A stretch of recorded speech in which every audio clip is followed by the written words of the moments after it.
Hi అండి, welcome back to my channel Neelima coal channel. ఎవరైనా first time మన channel చూస్తున్నట్లయితే ప్లీజ్ లైక్ చేయండి, షేర్ చేయండి, సబ్స్క్రైబ్ చేసుకోండి. ఇవాళ వచ్చేసి నేను పచ్చికారంతో దోశ ఎట్లా ఉంటుందో ట్రై చేద్దామని ఫస్ట్ టైం ట్రై చేస్తున్నాను అనమాట. అది మీతో షేర్ చేస్తున్నాను ఎలా ఉంది అనేసి. నిన్న ఒక షార్ట్ పెట్టానండి నేను, పచ్చిమిర్చి పచ్చడిని.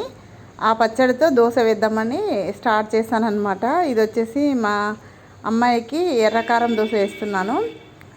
ఎర్రకారం అయితే నేను చాలా సింపుల్గా కొంచెం డిఫరెంట్గా వేస్తానండి. ఎర్రగడ్డలు, ఆనియన్స్, కారం పొడి, ఉప్పు వేసి వట్టి మిర్చి కూడా యాడ్ చేస్తాను. చాలా బాగుంటుంది, ఒకసారి ఇలా ట్రై చేయండి. ఇది వచ్చేసి ఎర్రకారం దోశ, అది మా అమ్మాయి కోసం అండి. తర్వాత ఇది వచ్చేసి పచ్చికారం దోశ, ఇది నా కోసం. ఏం లేదండి, మామూలుగా ఎర్రకారం ఎలా వేస్తామో అలాగే ఈ పచ్చిమిర్చి పచ్చడిని వేసాను. మొత్తం అంతా దోశ అంతా స్ప్రెడ్ చేశాను. దీనికి నెయ్యి వేసుకుంటే చాలా బాగుంటుంది అనిపించింది నాకు. అంటే నేను ఇంకా టేస్ట్ చేయలేదు, ఫస్ట్ టైం నేను ట్రై చేస్తున్నాను. సో జిహ్వకో రుచి అంటారు కదా, ఒక్కొక్క నాలుగు ఒక్కొక్క రుచి. మరి నచ్చుతుందో లేదో చూడాలండి, నేను తినేసి చెప్తాను. ఇది వచ్చేసి పచ్చికారం దోశ, చూడటానికి అయితే బాగుంది. ఆ తర్వాత ఇంకొక దోశ నేను వేసుకుంటున్నాను అనమాట, కారం దోశ నాకు ఫేవరెట్ అనమాట. నెయ్యి, పప్పుల పొడి కూడా వేస్తాను, ఒక్కొక్కసారి ఒకలా చేస్తాను, పల్లీ చట్నీతో. బాగుందండి, నచ్చితే లైక్ చేయండి.